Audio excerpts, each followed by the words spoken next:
What's up, people? A long time ago, summer of 2016, I decided to try and see just how much work goes into a list of the best films of the year. But I don't mean just a crappy video where I randomly number the most talked about films and blockbusters of 2015 by whatever order picks my fancy.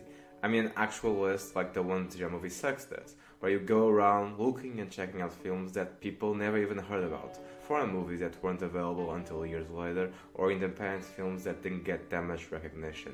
I saw over 300 movies just so I could give a chance to every movie that had the potential of being on this list. I didn't watch every movie from 2015 because, well, it's kind of self-explanatory, isn't it? Anyway, to get this out of the way, I chose 2015 not because Adam was also working on his list. When I started this project, his 2014 video hadn't even been released, and I had no idea when he was going to do this year. It's just a coincidence. I chose 2015 because, besides being the year I figured out my love for films, it was also the year I started my YouTube channel. A channel that no longer exists because YouTube puts creators first. Hello, darkness, my old friend. So there are a lot of films from 2015 I found to be pretty damn good and deserving of recommendation on a list like this, because without saying that I don't expect you to love or even like every movie I have here, there are some I know the majority of people who have seen them didn't like or flat out hate them, so I'm well aware that this list is not going to be for everyone. But if you happen to check out a film because of this video and enjoy or even love it, then I guess it all wasn't for nothing. Oh, and before I begin, I just wanted to say that I didn't mean to trash blockbusters earlier on in the video. I just wanted to point out that you're not going to find things like Avengers, Age of Ultron or Jurassic World just because they are, or were, very popular back in 2015. If there's a blockbuster here, or a film you consider to be a blockbuster, there's a reason for it. There's a reason for every movie that's on this list. The short answer is, I wanted the films on this list.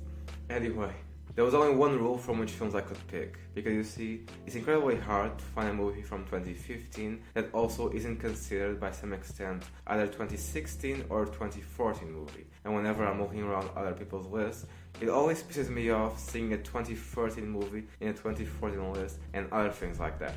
I know that IMDb isn't the holy gospel, but still, I use the website a lot, so I limited my options to films that had 2015 as their IMDb date. That's why a movie like Ex Machina isn't here. For some reason they turned that one into a 2014 film. I don't know. IMDb makes stupid decisions sometimes, like most of their recent upgrades. So let's start talking about the best films of 2015. Starting with at number 27. Yes, I have 27 movies on this list. Inside Out. Pixar movies, they are incredibly overrated. And this coming from a guy whose favorite film of all time is WALL-E. Pixar has made some good movies, but they don't shit out masterpieces every year. They just know how to make watchable movies. Most of the time anyway. The theme song is a true masterpiece here, and just the first 2 minutes remind me of that and how inconsistent and confusing the rest of the movie is.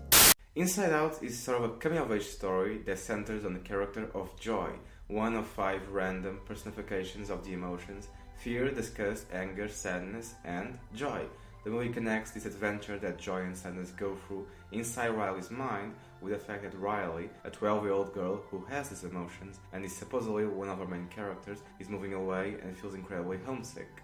Or maybe she wouldn't have if Joy hadn't left. To be perfectly honest, this movie is kind of a mixed bag. It was praised by critics because it was extremely original and very mature. This despite the fact that creating stories around personified versions of emotions being nothing new, and the fact that the movie has a ton of plot holes and things that just don't make any sense. It's the writing, it's a mess, and the fact that the only interesting character in the entire movie is Joy doesn't help. Sadness is fine, she doesn't add much to the movie other than contribute for Joy's arc, but everyone else is either a stereotype or just kind of there, like the parent. And I don't think I'll ever understand why they picked the event in Riley's life, the fact that they had to move away.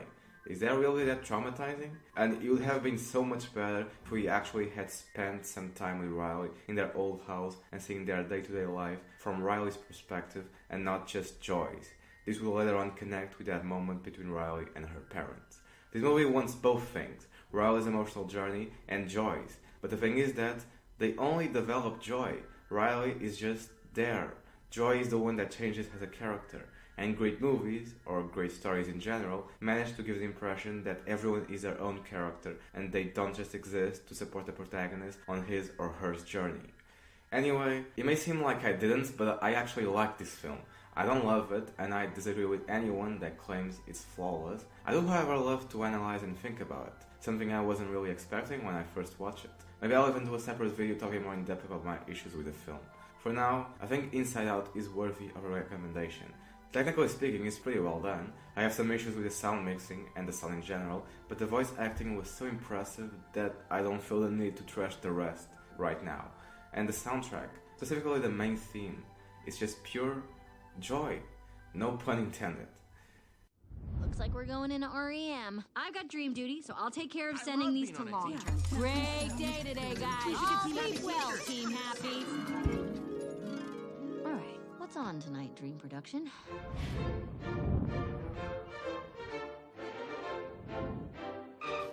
Well, this is it. A new place. Come live with me, Riley. Next on my list is Spy. Now, I don't have a particular love for this film. I don't even think I'm ever going to watch it again in my life. Maybe if it's on television and my computer is down and I have nothing else to do, then maybe. But I'm putting Spy on my list just so I can contrast the quality between this and Ghostbusters from 2016. It's hard to believe they were both directed by the same person. It's like looking at night and day. One is actually funny and well constructed, the other one is almost unwatchable. I'm not 100% sure I believe they were both directed by Paul Feig. In Spy, the timing and acting is on point with the comedy, and the comedy is actually funny instead of being just cringeworthy. Sure, there are moments of awkwardness and boredom, but they are sparse, and there's a lot funnier, clever moments than cringy stuff. The action is also pretty good, it's well choreographed, and despite the blood looking like shit, something you get used to if you watch enough Hollywood movies, and some overuse of slow motion, in terms of action scenes, this movie could have been much worse. I know it's not going to be for everyone, a lot of people hate it, and that's fine, but if the only reason you have avoided Spy so far is because of the people involved with the film, then give it a shot. I'm not a particular fan of anyone involved with the production, and I really enjoyed it. One of my favorite aspects is that it doesn't take itself too seriously. It knows it's a silly story making fun of spy movies like James Bond, and there aren't any bullshit emotional moments of melodrama like the ones you would find in Ant-Man or another Marvel flick. Spy knows what it is, and that's why it works. It's something rare in Hollywood movies. Parfait. Vous voulez me goûter? These look delicious. Juste pas. Ah, les légumes? Nous avons des haricots verts ou des pommes de terre. Les I deux. don't want to be critical, but this is very chewy. Cool. You're eating a hand towel.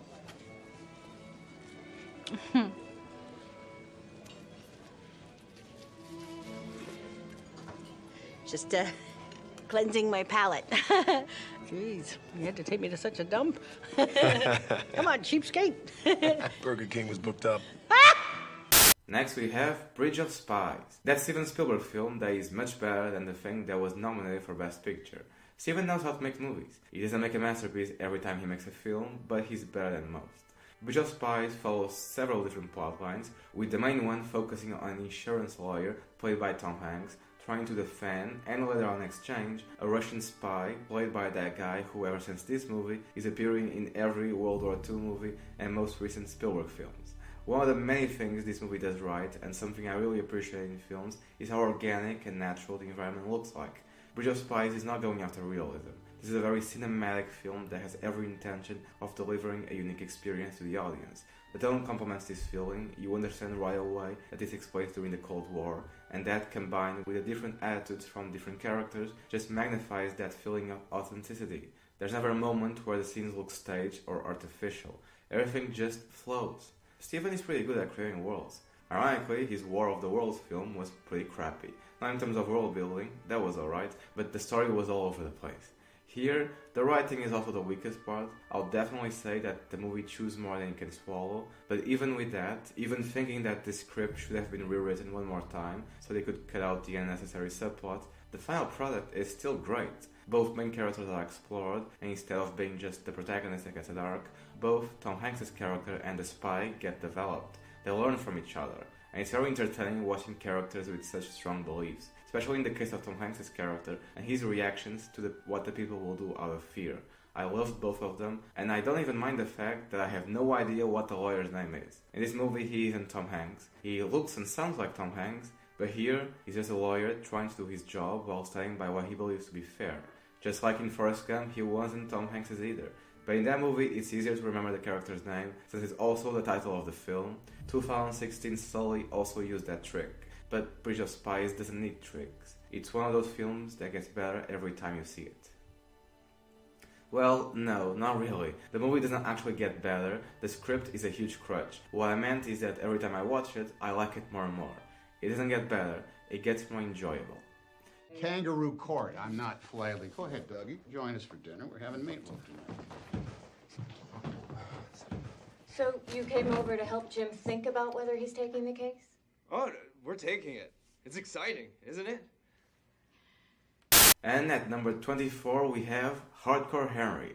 All you need to know going in is that it's a Russian action film. That's it. And it's a pretty damn good one. After all, for a movie whose only purpose is to deliver action sequences in a first-person shooter perspective and keep you amused for about 90 minutes, Hardcore Henry has a surprising amount of story and care put behind it. It's no masterpiece, and it's definitely not something you should see in theaters, but at home with your laptop or on your TV screen, that's where this movie shines. It has everything adrenaline fans are after: guns, explosions, blood, fire, boobs, and even telekinesis, which is always a plus. If a movie has telekinesis, you know it's going to be at least shot from an interesting perspective, and in this case, the TK is used as icing on the cake. It's not the main focus, but when it shows up, it's fucking awesome. And similar to the previous entry on my list, Hardcore Henry also gets easier the more times you watch it. This is a solid, well-directed, well-acted movie with a killer soundtrack, one awesome supporting character, and most importantly, great action. The fight sequences are unbelievably cool, things you only dream about, in case you like to dream up scenarios where you kill a bunch of people in POV mode, like me, but not in a Dexter sick kind of way, just in a blowing off some steam way. Anyway, if you're interested in action films or films that offer an out-of-the-box experience, check out this one.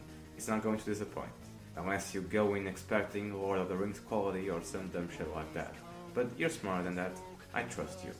You want this? That has got to be the gayest jacket I've ever seen. Красная куртка! Куда я купил?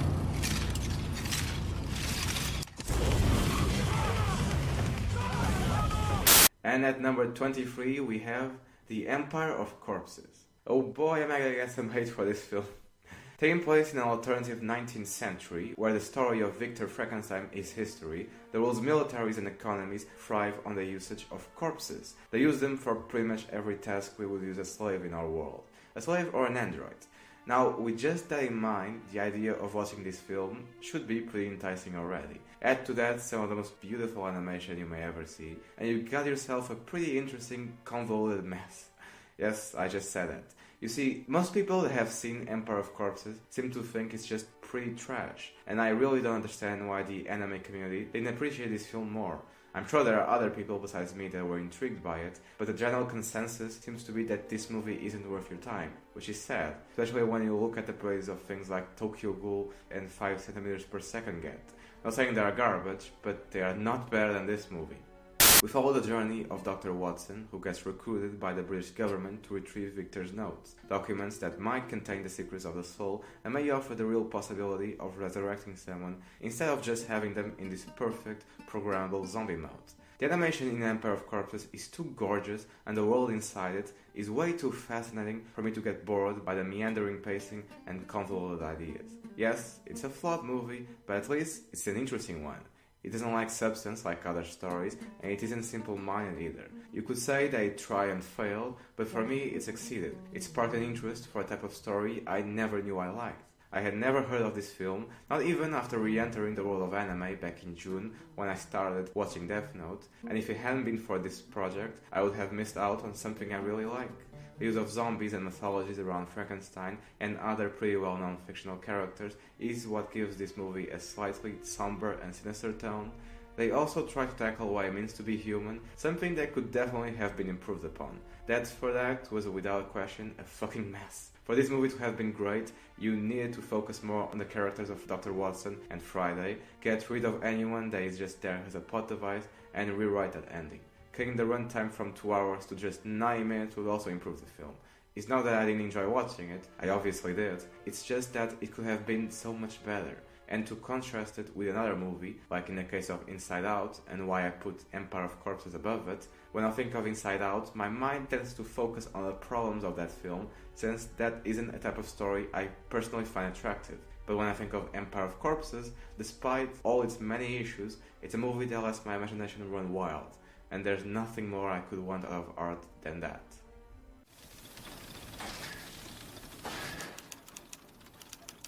Victor Frankenstein 博士が蘇らせた最初の死者、ザ・ワン。彼は言葉を話し、愛を求め、殺意すら持ち得たという。そして絶望の果てに、自らを生み出した技術、ビクターの手記とともに姿を消した。And at 22 we have Racing Extinction. This movie and the next one on my list are so close to each other that you can basically count them in the same place. The fact that they are in the same genre has something to do with it. If there's one thing I have learned from working on this and watching all these films, is that I'm not a big fan of documentaries, especially ones about musicians. But every now and then you find something that's actually suited to your taste, and Racing Extinction fit that category. If there's something this movie does right, it's the presentation. And for me, that's one of the most important aspects of storytelling, how you tell the story. Because making a movie about the environmental issues and how fucked up our planet is because of our activities is nothing new. Most of the time, it's even preachy and very boring. But not this time. Right from the start, you get that there was someone with a vision and brains behind this. After all, what better way of getting people's attention than by making one of the most enjoyable films of the year? Instead of being just dreary narration on top of depressing images, you get a combo of guerrilla-style filmmaking for when they are trying to get evidence of illegal activities, the use of 3D CGI sequences for instance for a PowerPoint presentation, but with style. The special effects are pretty damn good, and the usual interviews of people that are working on a field that's relevant for the main topics of the movie. It's tightly edited, everything flows with a quick pace, and for lack of a better word, awesome writing that's never condescending or too simple-minded, and in some cases it can even have multiple meanings, outside what was intended by the filmmakers, that is. But the thing that makes this movie truly special, besides being the great sense of direction and casual fantastic writing, is the use of modern technologies to get people to pay attention to the world around them. The media is a powerful weapon. It's the reason why a lot of people in the United States think that children dressing up as Moana and cock-holding are more pressing concerns than global warming or mass extinction. So it's nice once in a while seeing stuff like this being used towards something more than just getting views on some shitty blog. How the film wraps up, it's one of the most cleverest and crowd-pleasing endings I have ever seen. It's very mainstream and likable, but then again, it's very likable. Please watch this. The fact that a movie of this caliber and appeal hasn't even passed 10,000 votes on IMDb, it's pretty depressing by itself. Here comes the male song. There's no response. Here's the male song again. That's the last male of a species singing for a female who will never come. He is totally alone. At 21 we have The Wolfpack. I adore this film. It's not overly complex or layered with meaning. It's neither meticulously constructed nor brilliantly composed, but it's a film about kids that grew up isolated from the world and spent most of their childhood watching films. And I resonate with this story. I didn't grow up isolated like they did, but I was a shy kid and I have always had trouble connecting with other people.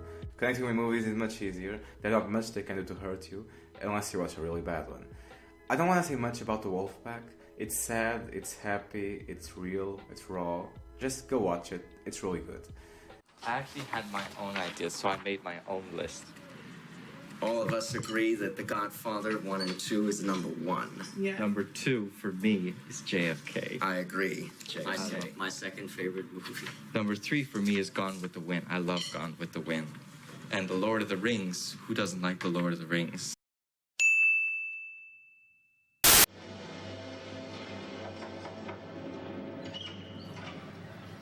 How do you see Bruce Wayne? I'm sorry, Mr. Wayne doesn't take unscheduled calls. Our father is the one that brought movies into our lives. He just fill our heads with movies all day long. We've got like, I don't know, 5,000 movies, including VHSs, DVDs. And entering the top 20, I have something that's definitely just for me. Knight of Cups. Purposely indirect, and it gives the word abstract a whole new meaning to it. Like pretty much everything in Terrence Malick's filmography, Knight of Cups is not created for mass appeal or critical acclaim. Malick pretty much makes films for himself. Whether or not other people like it, it's besides the point. There's not much I can tell you about the movie's story. I don't understand over 90% of it, but I do know good filmmaking when I see it, and this thing has cinematography that surpasses what's reasonable in a film. I shouldn't call it film. Knight of Cups is an experience. Whenever I press play and it starts, I can't take my eyes off it. It's either the way the film is shot, or the way the camera moves along like it's dancing through the air, or the way the narration mixed with the soundtrack leaves me calm and relaxed. This thing is an orgy of sounds and visuals that are meant to be breathed in and not understood. And honestly, I don't mind the fact that I'll probably never understand this movie. What matters is what I felt while watching it. And that's something impossible to describe, even if you have also seen it. In case you do decide to check out Knight of Cups, the first 5 minutes are crucial, because if you start feeling bored, then that's a good sign you're probably going to hate this film. You see the palm trees? They tell you anything's possible. You can be anything. Do anything. Start over. The shoe store scene has him doing some quips about but if you lose that scene, then... At 19 we have The Survivalist. Warning, there's a dick shot in this film, so be ready to feel uncomfortable or aroused whenever that happens. The Survivalist is very similar to It Comes at Night. The only difference is that this film's third act couldn't be more textbook if it wanted to. It's not bad, it's just exceptionally generic for a movie that had so much personality in the beginning, and I really thought it could have ended better. Anyway, if you like slow-pacing films where the attention to detail is in every frame and direction the story takes, this is something you might enjoy. It takes place in Australia in an unspecified future where civilization has crumbled due to wars caused by what I assume was the deployment of oil, thanks to a very simple and cute opening. With most post-apocalyptic films, the core focus of the narrative lies always on the characters. I won't say they are fantastic characters, but in terms of realism and watchability, they are pretty interesting to observe. I'm always fascinated with scenes like this, seeing interactions between desperate people who are just trying to survive in a world where anyone will kill you for a bottle of water or because they haven't had sex in a very long time, is deeply interesting. I always prefer when this type of stories have a wider cast of characters. Since The Walking Dead has proven that more characters doesn't equal strong storytelling, I'm satisfied with small-scale films like The Survivalist and It Comes at Night. From a technical perspective, it's a pretty well put together film. The sound was a bit distracting, it gets annoying whenever those high-pitched sequences show up. They might be stylistic, but they were also responsible for my headaches, and I wish they weren't so high-pitched. There was also a very awkward scene between our group of characters and some guy that shows up, where the acting went down to laughable really fast, but thankfully that was a one-and-done type of thing. I want whoever directed this to direct another movie but with a stronger script, where the characters are developed to the very core of who they are as human beings. I liked every single one of our three main characters, but I wanted more out of them, especially the mother and the daughter. I would prefer there was something more that distinguished the two of them, besides the obvious physical differences and the very generic direction the film took with the daughter and the main guy. All in all, The Survivalist is a pretty solid, underrated film from 2015, but I feel it deserves a little more recognition. You travel alone? Just the two of us.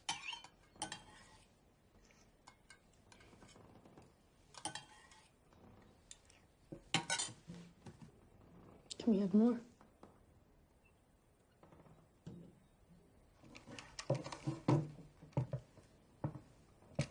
And at 18 we have The Lobster, directed and written by the same guy that did 2017's The Killing of a Sacred Deer, one of my favorite films of that year.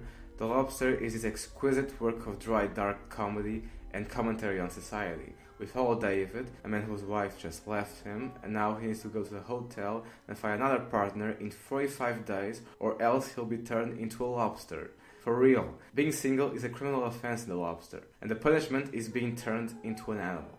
There's nothing I like more than compelling writing, and if there's something this movie excels at, is in the writing department. The dry, dark humor kept me entertained through and through, and I think that might be the only saving grace for a lot of people who end up watching this.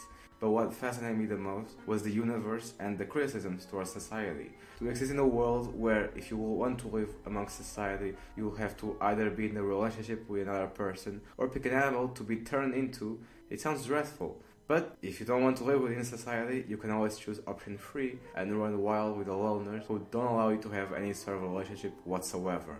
And at the same time you have to dig your own grave, you'll also have to be on the lookout for people hunting you down. This is a real absurdist portrayal of modern society. It criticizes our desire to simplify things that are not meant to be simple, like relationships. Part of me loves this film. When I first watched it, I felt completely in love with it. But on a second watch, I realized that this is something I respect more than I like. I still find the humor charming, because it's incredibly dark and so inappropriate, and I really enjoy that. I just don't feel like I'm ever going to watch this again, unless I'm working on some video. Regardless, if you like weird films and this looks like something you might enjoy, check out The Lobster. The use of classic music instead of high-pitched sounds whenever they show us a stylistic sequence is something I really appreciate. It didn't give me headaches, it drew me into the moment and helped me see how this fucked up world works. Hello. I'm the hotel manager and this gentleman is my partner. We'd like to welcome you. You're one of the lucky ones. You have one of our superior rooms, which means you have a view. Did you read the leaflet? Yes, I did. Very good. Now, the fact that you'll turn into an animal if you fail to fall in love with someone during your stay here is not something that should upset you or get you down. Next, at 17, I have James White, a 20-something-year-old who has barely any control over his life. He drinks, he smokes, he doesn't have a job, and he lives with his mother. He moved in to help her with her cancer, which has been waiting to make its return whenever James got used to this meaningless, empty way of life. I really like this movie. It seems that a lot of people who dislike it have confused a bad character with someone they just don't like. It's fine not to like the protagonist. After all, he's pretty fucking stupid, basically still a teenager, and you know how annoying those can be. But he's not a bad character. He's not devoid of personality or dimensionality. He's just someone with a lot of problems and a really bad decision maker. And this film does a brilliant job of exploring his life. If you want a more realistic portrait of the real world, you'll have to go outside to find it. Not saying that for a movie to present reality, it needs to be depressing, but given that most mainstream films are about escapism, trying to create a nicer world for people to fantasize about, it's only natural that when someone attempts to present the real world, it's going to be a darker story. The choice to shoot everything from James' perspective was brilliant. It really puts you in the skin of this guy, and it complements the character study done by the script. Christopher Abbott, the actor that plays James, gives an Oscar-worthy performance. If Oscars were actually worthy of performances like this one. This guy was outstanding. Now, I would not recommend this film to everyone. This might be too strong for people who are sensitive when it comes to taking care of someone who is dangerously ill. And given the serious portrayal of this story, this is not something that would generally keep audiences entertained for 90 minutes. But if you enjoy movies that are well done and filled with interesting characters, then give it a shot. I remember when I lost my dad, it's kind of a mess. It takes a while to process that.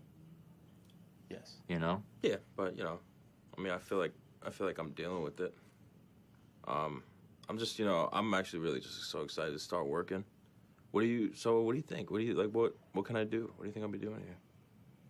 Coming in at 16, we have something that is already one of my favorite films, and that is A Bigger Splash. Another film that reaffirms that having strong, likable characters really helps when connecting with it. Watching A Bigger Splash, I felt similar to when I watched the Before trilogy. Just strolling along through Europe alongside characters that I have grown to love is nothing more than pure happiness. It even makes me feel like I may have a human heart. The narrative follows four main characters, a famous international singer, her boyfriend, an old acquaintance of the both of them, and his daughter, who happens to be played by the same actress that is currently in those 50 Shades of Grey movies. So if you have seen those things and would appreciate seeing her in something that could actually be considered art, A Bigger Splash is the film for you. The entire plot is spent on the characters just talking with each other, and unlike another movie from the same director, where the characters felt incredibly dry and missing some much needed personality, every single one of them is captivating and fully realized. especially the guy that played Voldemort in the Harry Potter films.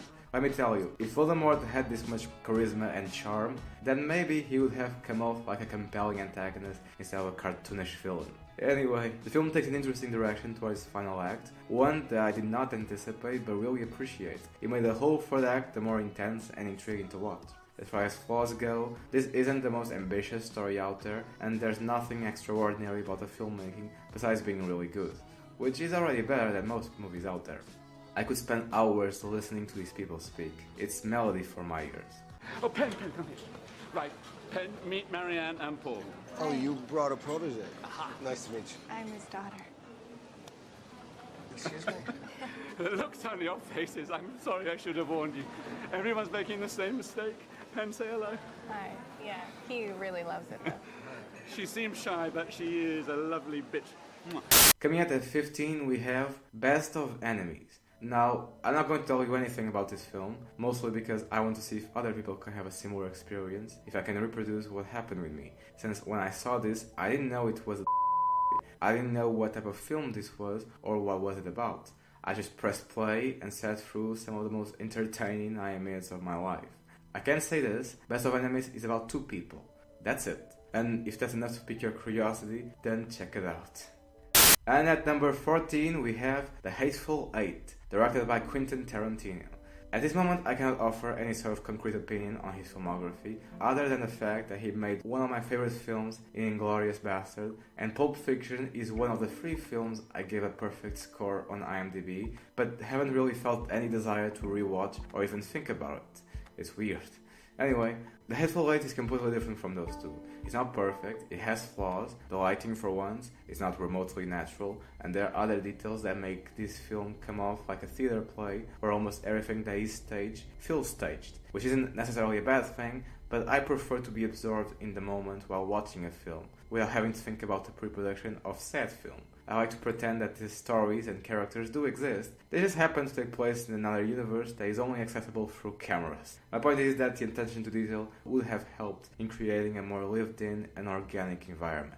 The slow pacing might turn off some people, but the dialogue never stops being riveting and hilarious. And with an almost 3-hour running length, every character is given enough attention to not only come off like real people and not actors trying to play someone else, but they were also unique. Not one of them is a stereotype or just there to propel the plot, and seeing that the plot is heavily centered in the characters simply interacting with each other, if Tarantino hadn't made them interesting, or at least fun to watch, this movie would have been really boring to sit through.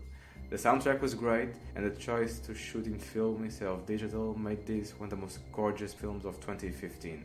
Visually speaking, this thing is breathtaking, with several frames being so perfect that you could make paintings out of them, and they would be more valuable than most modern art.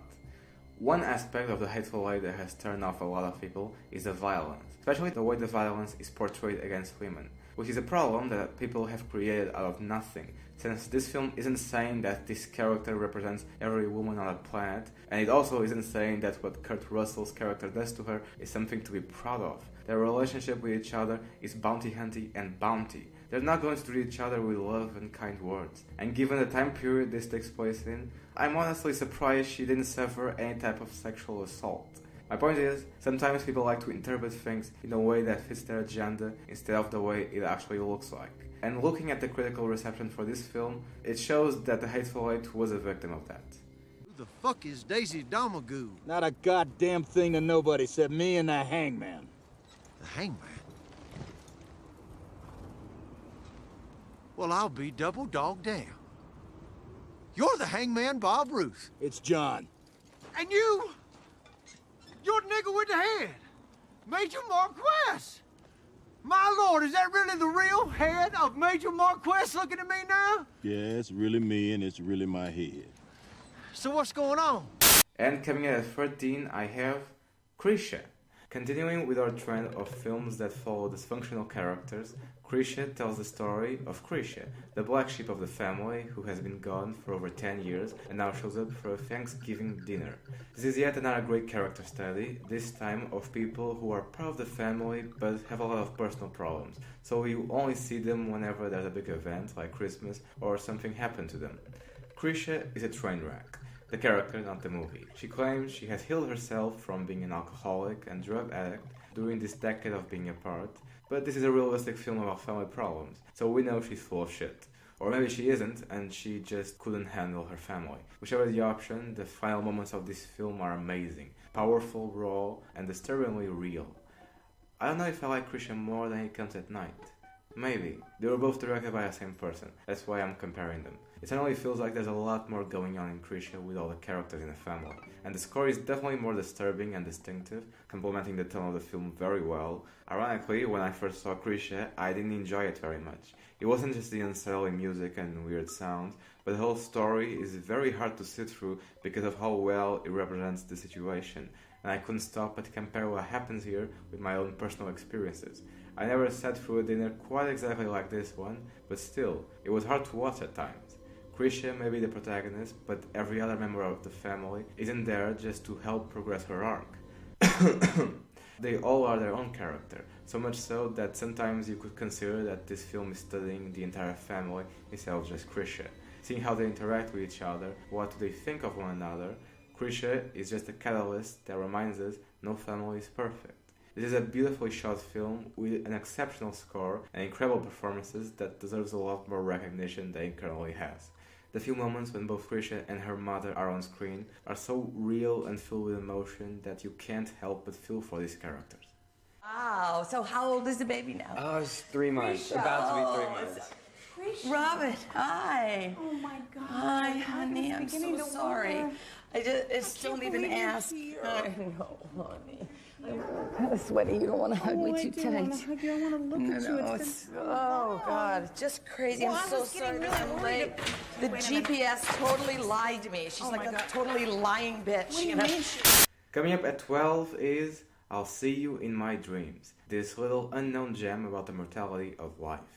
Putting it like that, it sounds more depressing than it actually is. This isn't a sad movie. This is a firmly directed, joyful, and entertaining film about people living their mundane and routine lives. It's kind of the opposite of James White, in the sense that its representation of life, despite being realistic and plausible, is not dark or hard to sit through.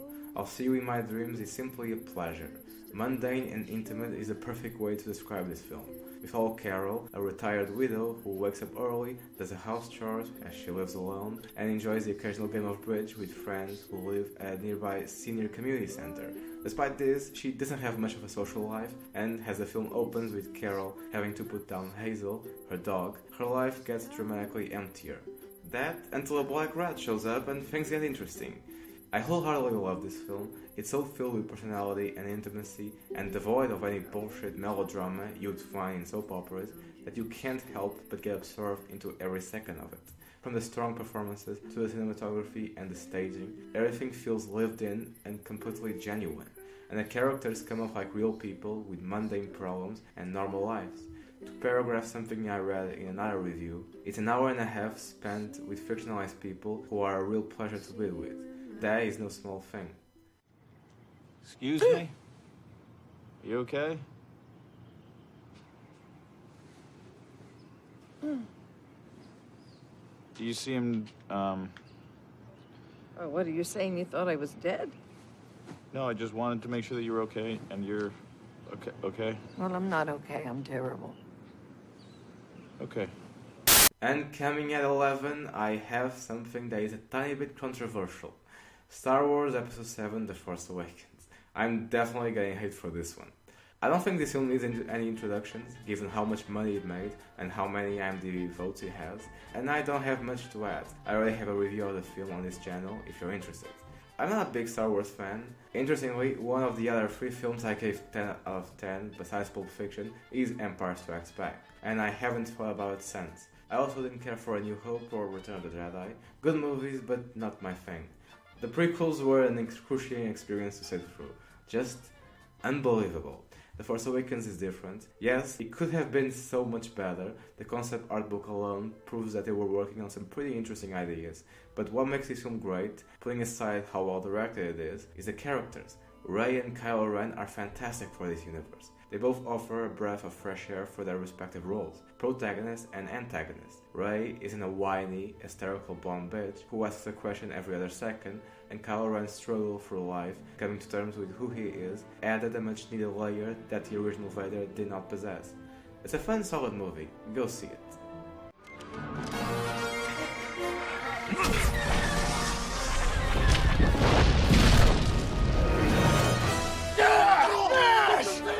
Did you see that? Side.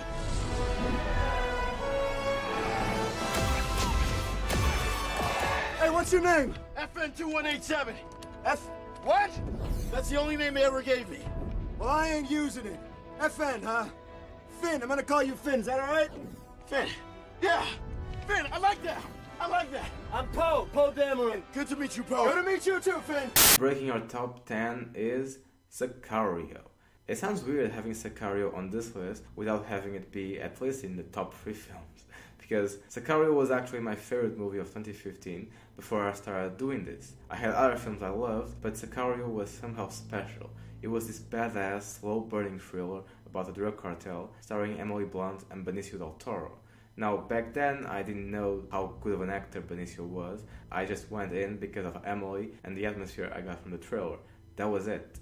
Since then, I have now seen all of Denis Villeneuve's filmography, and he's currently my favorite filmmaker working today. Sicario isn't my favorite film from him, but it's one of his best. As I said before, this is a suspenseful thriller about a drug cartel, but not a mystery film. It's a thriller in the sense of the tension and suspense you get from just looking at it. You think she's about to go down, you just don't know how or when, and that keeps you going throughout the first 2 acts. The third act is still brilliant and extremely rewarding in terms of characters, but not very surprising. As far as shortcomings, the writing is something of an issue. It's not bad, this is a good story, but that's as far as it goes. It's just a good story, very well executed. Things like Casablanca, The Godfather, and the first 25 episodes of Death Note, those are great stories, with a lot of substance, several character arcs, and an interesting subplot. Sicario has just a solid base, but achieves greatness because of how well directed it is, and I love it.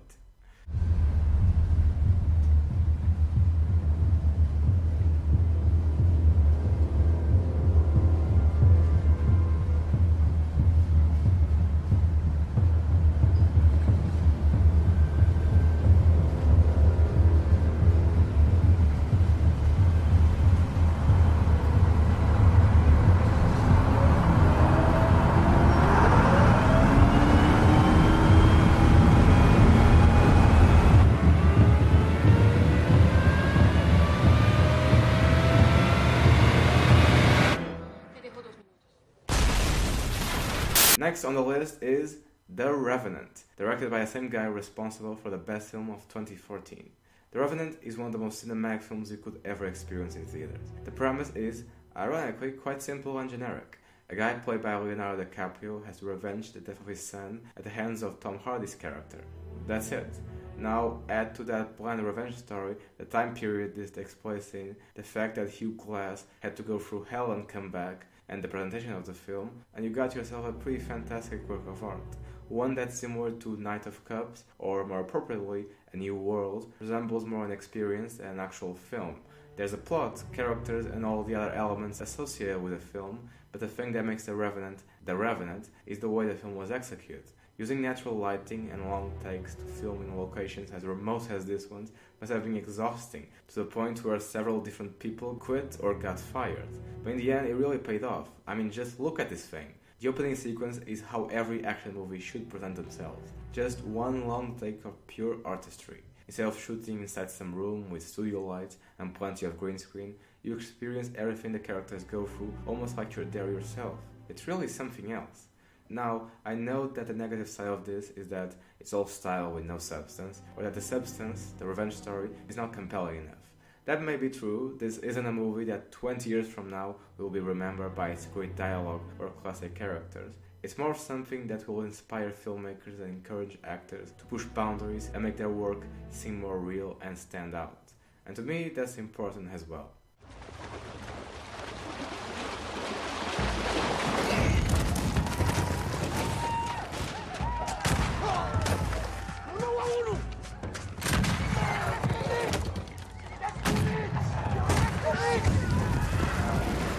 Get to the boat! To the boat, son! Move! Move, move! Leave the birds! Leave the birds to the boat!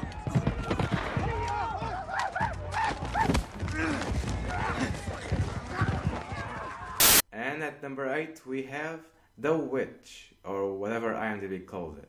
The Witch is the only live-action horror movie on this list, which should tell you that I'm not a big fan of most things that come out and present themselves as horror films. They may be horrific, but I'm not sure I would consider them films. I don't have anything against the genre, it's just hard to find good horror films that aren't just a convoluted mess of recycled ideas and shallow characters. And nothing should illustrate that point more than this thing. Much like its predecessor on this list, The Witch also doesn't seem like the type of film that will survive the test of time based on its characters. Every single one of them is great, and spending time watching this family tearing itself apart is nothing more than exciting. Yes, I'm weird, but The Witch stands out purely because of its execution. The settings, props, and costumes are all spot on, and the dialogue remind me of Spartacus and Rome, and how they try to make everything the characters said sound period accurate. And when you have lines like this, you really need to make sure your actors can deliver them casually and with confidence. It needs to seem like something people in the 17th century would say to each other, and not just some pretentious artsy crap. I'm happy the movie was well received by critics, but not so much by the people that went to the theater. I think the marketing made this look more commercial than it actually is. I don't know, I still haven't seen the trailer and don't really care to, but The Witch is far from a bad movie. It may not be what some people were looking for, but disregarding something just because of your expectations is so close-minded for someone who loves movies. So if you like psychological horror films, or maybe just period pieces, because The Witch will work on that level as well, then give it a shot. You might end up really enjoying The Witch.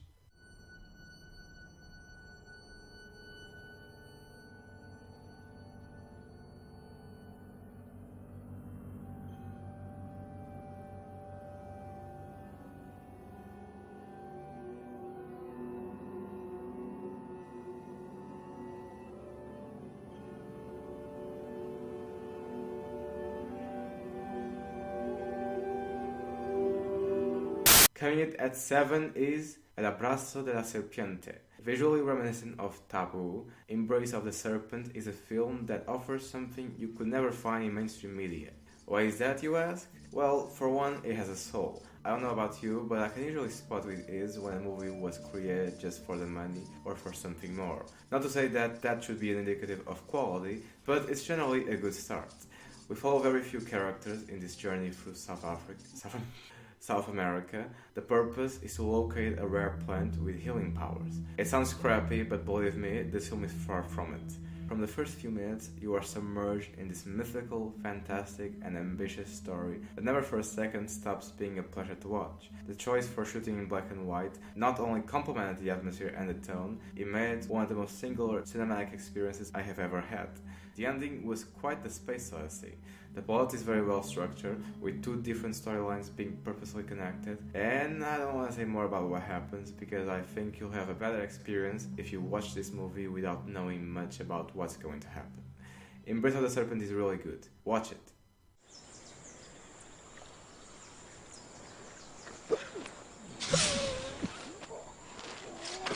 Oh, nothing good. Alles gut. Alles gut. 이 그자 그러나 개그물은 마다 개부. 이 나코 이거는 내 그림 보루. 나코 와 하나만. 내 그와 벤니 보루. 문자 그 좀. 이게 아까 걔들이 아빠 걔들께나. 이 뭐라 그와리? Next, I have Son of Saul, a movie not for the faint-hearted. This is not a World War II movie in the same kind as any other World War II movie I have seen. Okay, it's a little bit like The Pianist, in the sense that we follow the protagonist through some of the most horrific acts of war. Our guy doesn't have anything special about him, except the fact that it's through his eyes that we witness this world. Son of Saul is similar, but stronger and more intimate. Our protagonist is Saul, a prisoner in a Nazi concentration camp that has a lot of different jobs. One of them is helping the Nazis getting rid of the prisoners, buying himself some time before his end. That may sound awful, and it is, but that's not the focus of the story. The narrative follows Saul as he attempts to find a rabbi to give a little boy he witnessed being killed a proper Jewish burial. That's it. Something so simple and representative of humanity, of our desire to say goodbye to our loved ones, is the driving force behind this masterpiece. There are a lot of little subplots and side stories inside Son of Saul, including a Spartacus one, but in the end, Saul's small request is the thing that carries this movie forward. And from a filmmaking perspective, having the camera following Saul and making us see the world as he sees just proves that director Laszlo Nemes knew what he was doing. And with a story so melancholic, personal and intricate, there's more than enough to keep you interested in what's happening.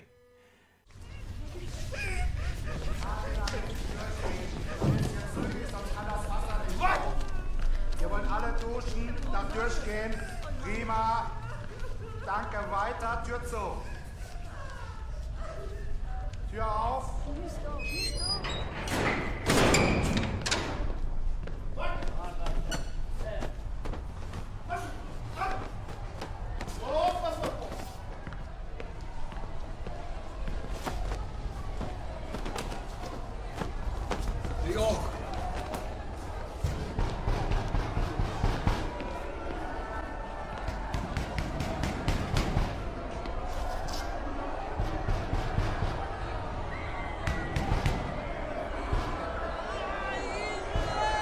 Coming in at fifth is Rhodesia, a quasi-masterpiece about the human condition. This film is without a doubt phenomenal, but if I were to describe it like I usually do, one of those cozy films you don't go out of your way to see, but catch on TV anyway on a Sunday afternoon and spend the next 9 minutes enjoying it. It would sound like an okay, solid film without anything extraordinary about it, without mentioning the craftsmanship and attention to detail put in every single frame, without talking about the fact that everyone outside Michael and Lisa has the same voice and face as to represent the bland and plain way our protagonist sees this world, without mentioning the quirkiness and idiosyncrasies given to make sure every character feels unique and three-dimensional, without mentioning the soundtrack that, without standing out and making itself the prom king, it complements the pacing and helps to shape an environment of serene bliss.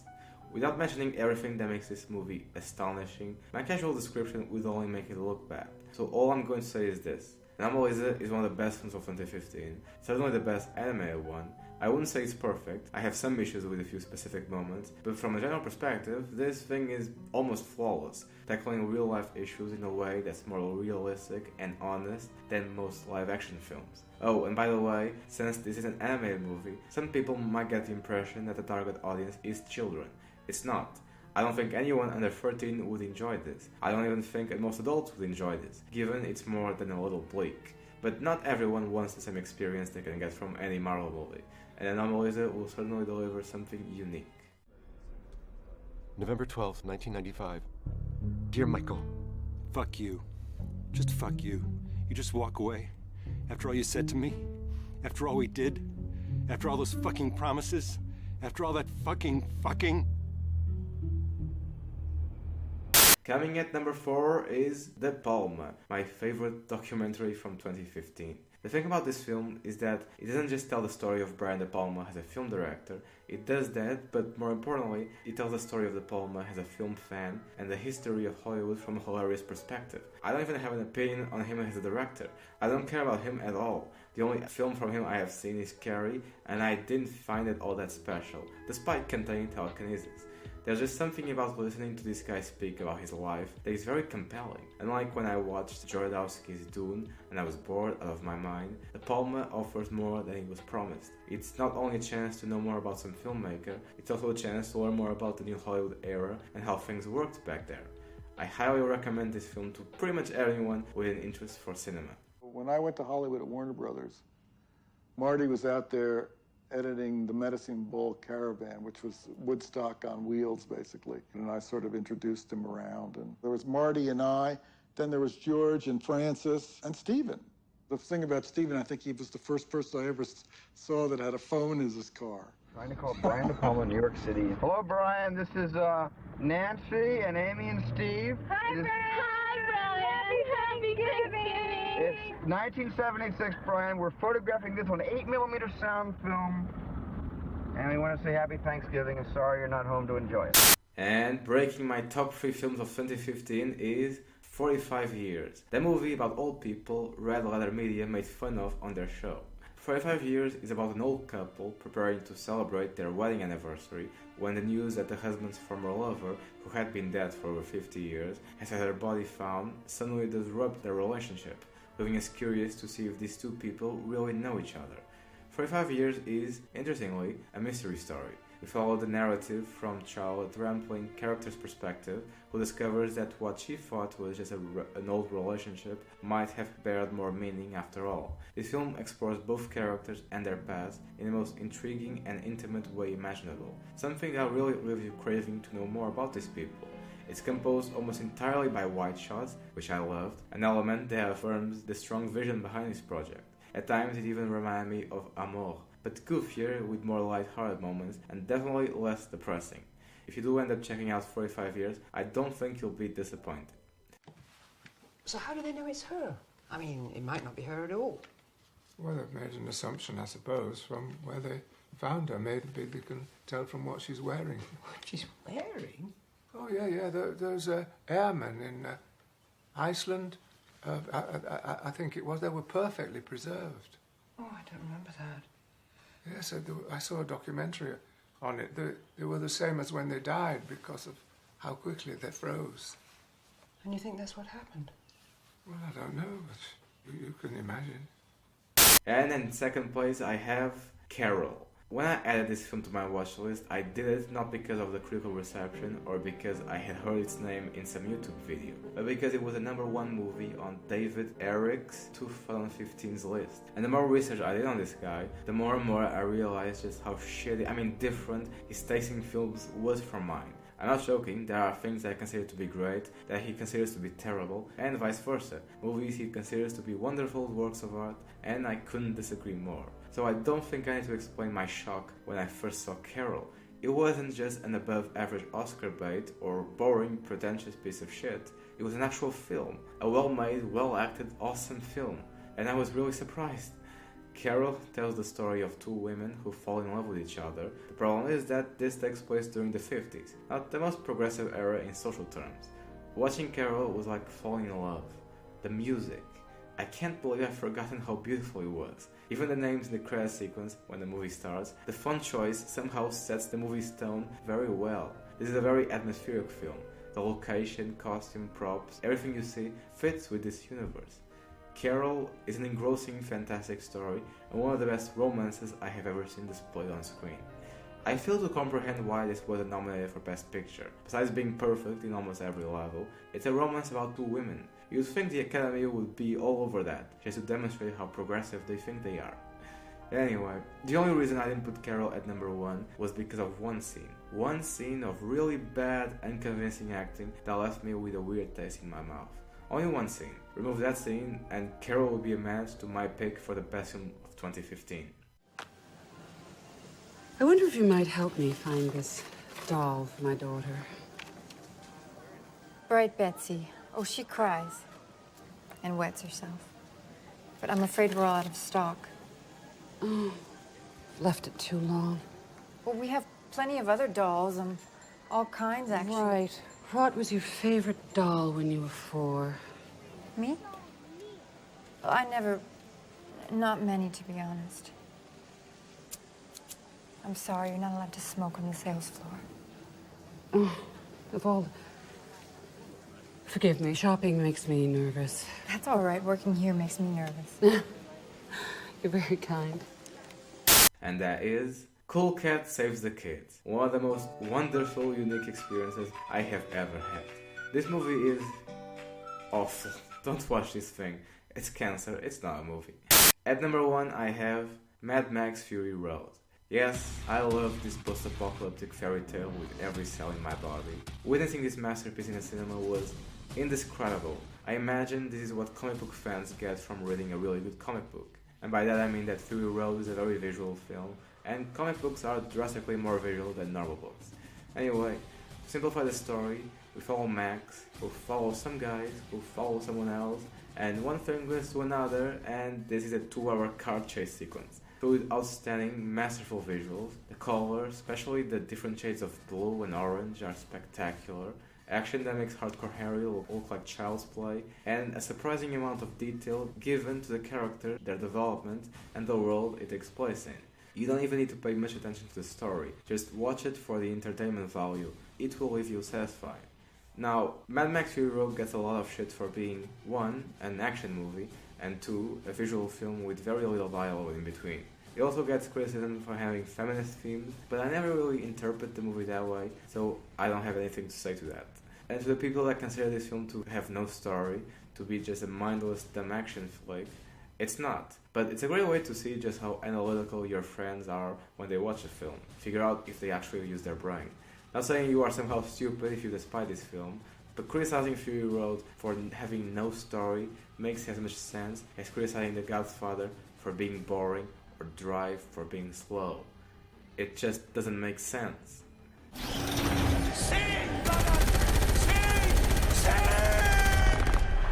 Do they know they're shooting at us?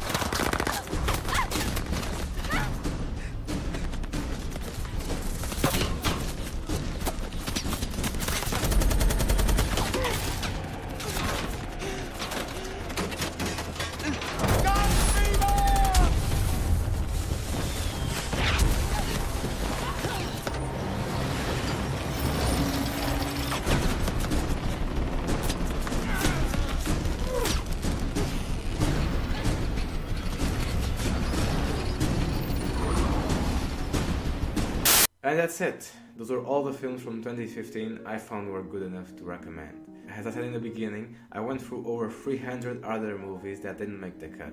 Some I thought might have been worthy of an honorable mention, but since I'm having this little end credit sequence with all the films I saw, you can check out the titles here. I enjoyed working on this project and I'm thankful for all the great films I saw, but realizing just how much time and effort doing one of this list takes, this is it for me. I commend Adam with all the work he puts in his videos, because I'm never doing one of these lists again. For one, I don't consider any type of video list to be a rewatchable project, something you like to watch every year or twice a year, and this thing took way too much time. Time I would have rather spent working on other things, like finishing college. And so this is it. Best Films of 2015 is the first and last of its kind.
Thanks for watching, hope you liked it, comment below, down below, leave an upvote for that algorithm, and I'll see you next time. Bye bye!